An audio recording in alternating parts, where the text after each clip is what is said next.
Welcome to bird media. నేను మీ పవన్ కృష్ణమూర్తి. కొడాలి నాని మళ్ళీ active అయినట్టు ఉన్నారు. ఎందుకంటే మొన్న ఆమ్దాల్ వలసలో జరిగినటువంటి ఘటన ఏదైతే ఉందో దాంట్లో చింతాడ రవికుమార్ అరెస్ట్ అవుతాడా లేదా, ఇంకా కేసులు ఏం పెట్టారు, ఇవన్నీ ఆల్రెడీ మనం మాట్లాడుకుంటూనే ఉన్నాం. దానికి సంబంధించి సరికొత్త లాజిక్ చెప్పుకుంటూ వచ్చారు. అంటే వీళ్ళ కైండ్ ఆఫ్ స్క్రిప్ట్ ఎలా ఉంటుందా లేదంటే వీళ్ళ ట్రైనింగ్ ఇలా ఉంటుందా అనేది తెలియట్లా. ఒకసారి వీడియో చూడండి. తీసుకొచ్చి అక్కడ ఒక ట్రైన్ ఒక ఎస్ఐని అసలు అక్కడ జగన్మోహన్ రెడ్డి గారు శ్రీకాకుళం వెళ్ళాడు. ఆమ్దాల్ వలస దగ్గర ఒక ఎస్ఐ ఎందుకు వచ్చిందండి? అసలు అంతమందిలో ఒక ఎస్ఐ, ఒక లేడీ ఎస్ఐ ఎందుకు వచ్చింది? అంతమంది మగాళ్ళు ఉన్నారు. వస్తే అక్కడ అల్లరి వస్తే 10 మంది పోలీసు వాళ్ళు వస్తారు. దాంట్లో మగాళ్ళు ఉంటారు, ఆడవాళ్ళు ఉంటారు. అసలు ఒక అమ్మాయి ఎందుకు వచ్చిందండి అక్కడికి? ఒక ఎస్ఐ ఎందుకు వచ్చింది? ఆ వచ్చిన అమ్మాయిని అమ్మ నువ్వు పక్కన వెళ్ళిపో, నీకు ఆరోగ్యం బాగాలేదు కంటే. చూసారుగా, ఆయన అడుగుతున్నది ఏంటంటే అసలు ఆ మగాళ్ళ మధ్యలోకి ఆ ఎస్ఐ ఎందుకు వెళ్ళింది, లేడీ ఎస్ఐ ఎందుకు వెళ్ళింది? అక్కడ ఏమైనా జరిగితే 10 మంది పోలీసులు వస్తారు, అందులో ఆడవాళ్ళు మగాళ్ళు కూడా ఉంటారంటూ. అంటే ఏంటి ఇక్కడ లేడీ ఎస్ఐ ఒక్కళ్ళైనా లేదంటే ఇంకొకళ్ళైనా కానీ మా మధ్యలోకి వస్తే మేము ఏడిపించడం ఏదో చేస్తాం. పైగా లాస్ట్లో ముక్తాయింపు ఏంటి, అమ్మా నీకు అసలు హెల్త్ బాగాలేదు. ఆవిడేమని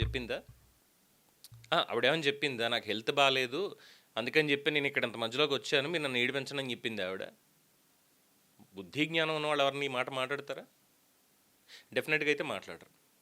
అంటే ఇక్కడ ఎలా ఉందంటే పరిస్థితి, లేడీ ఎస్ఏ అసలు ఎందుకు వెళ్ళింది అని అడుగుతున్నాడు ఆయన. అంటే ఎంత దిగజారుడు వ్యాఖ్యానం అది. అంటే వాళ్ళు పని చేయకూడదా? ఇది ఈ మహిళలను అవమానించడం కాదా ఇది? గతంలో అంతే అమరావతి రైతులకు సంబంధించి ఏదైతే మన సీడ్ యాక్సెస్ రోడ్ కొంతమంది భూములు ఇవ్వలేదు అని మాట్లాడుతూ రాత్రి 8:30కు ఏదో టైంలో అధికారులతో పాటు ఒక లేడీ సచివాలయ ఉద్యోగి ఎవరో వస్తే అక్కడ ఆ మహానుభావుడు మాట్లాడతాడు. అఫ్కోర్స్ వైఎస్ఆర్సీపీ సపోర్టరే. ఆయన మాట్లాడతాడు, 8:30కు వచ్చే ఎవడం మనది నేను 8:30కి అసలు తాగేసి ఉంటే ఎవడం చెయ్యేస్తే అన్నటువంటి మాట ఆయన మాట్లాడతాడు అక్కడ. ఇక్కడ ఈయన చూస్తేనేమో అక్కడ అసలు ఆ మగాళ్ళ మధ్యలోకి లేడీ వేస్తే ఎందుకు వచ్చిందంటే ఈయన ప్రశ్నిస్తాడు. అంటే ఏంటి వీళ్ళకి ఈ లాజిక్ ఏంటి?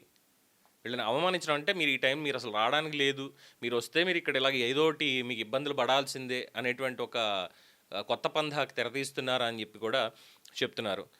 అంటే ఏంటి ఇక్కడ ఇప్పుడు ట్రాఫిక్ డ్యూటీలు ఉంటారండి, మహిళా కానిస్టేబుల్స్ ఉంటారు, రోజు రోడ్ల మీద తిరుగుతూనే ఉంటారు. ముఖ్యమంత్రి కాన్వాయ్ వెళ్తున్నప్పుడు లేదంటే ఇంకోట లేడీ కానిస్టేబుల్స్, ఎస్ఐలు ఎంతోమంది ఉంటారు. వాళ్ళకి మగ ఆడ అనేది తేడా ఉండదు కదా, ప్రజలు అంతే. ఈయన ఏదో కొత్తగా వచ్చి ఇక్కడికి చెప్తున్నాడు. మరి అలా అనుకుంటే ట్రాఫిక్ ఐలాండ్ల దగ్గర, ట్రాఫిక్ కంట్రోల్ చేసే దగ్గర, ఇంకా మరి తనకి బందోబస్తులు చేసేటువంటి దగ్గర కూడా లేడీ కానిస్టేబుల్స్ లేదంటే లేడీ ఎస్ఐలు ఆఫీసర్లు వాళ్ళు చాలా క్రియాశీలకంగా పనిచేస్తారు. అంటే వాళ్ళ విషయంలో కూడా ఇదే లాజిక్. అసలు మగాళ్ళ మధ్యలోకి మీరు ఎందుకు వచ్చారని మాట్లాడతారా? చేసిందే అక్కడ వెధవ పని. చాలా క్లియర్గా వీడియో ఎవిడెన్స్తో సైతం అక్కడ కనబడింది మనకి ఏం చేశారనేది.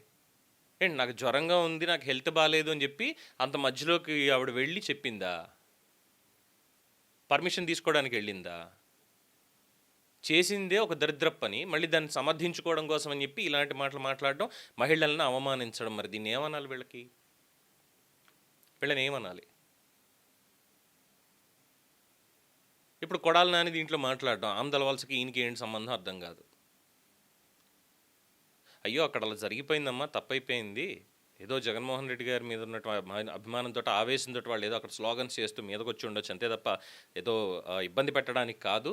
ఇంకోసారి ఇలాంటివి జరగనివ్వకుండా చూసుకుంటాం అన్నటువంటి మాట అంటే విజ్ఞతగా ఉంటుంది. అది వదిలేసి అసలు లేడీ ఎస్ఏ మహిళ అంతమంది మగాళ్ళ మధ్యలోకి ఎందుకు వచ్చింది? తర్వాత ఇక్కడ ఏంటి ఈయన చెప్పే న్యాయం ఎలా ఉందంటే, ఈయన మాట్లాడిన దాని ప్రకారం చూసినప్పుడు పోలీసులు అంటే మగాళ్ళే ఉండాలి, వాళ్ళే అక్కడికి రావాలి, లేడీస్ అనేవాళ్ళు అసలు యూనిఫామ్ వేసుకుని అక్కడ రాకూడదు అన్నట్టుగా ఉంది. దీని మీద యాక్చువల్లీ కేసు పెట్టచ్చు. మహిళల్ని అవమానించారు, మహిళా పోలీసులను అవమానించారు అన్న దాని మీద దీని మీద కేసు పెట్టచ్చు.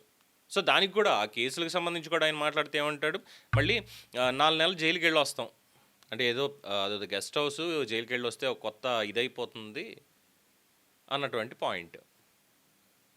ఏం చెప్తాం ఇంకా?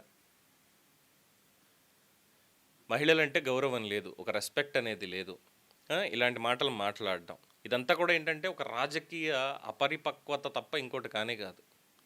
అంటే ఆయన భాషలో మనం మాట్లాడకూడదు కాబట్టి మాట్లాడట్లేదు, లేదంటే వేరే రకంగా కౌంటర్ ఉండేది. వైసీపీలో వాళ్ళ డిఎన్ఏలో ఏంటంటే మహిళలని ఇక్కడ అవమానించబడును అనేది ఏమైనా రాసేసుకున్నారేమో అని చాలామంది అనుమానాలు వ్యక్తం చేస్తున్నారు. ఏమంటారు? దీని మీద మీ అభిప్రాయం తెలియచేయండి. చూస్తూనే ఉండండి ది బర్డ్ మీడియా. ఈ వీడియో మీకు నచ్చినట్లయితే లైక్ చేయండి, షేర్ చేయండి, సబ్స్క్రైబ్ చేయండి. మరిన్ని అప్డేట్ల కోసం మా వాట్సాప్ ఛానల్ను ఫాలో చేయండి.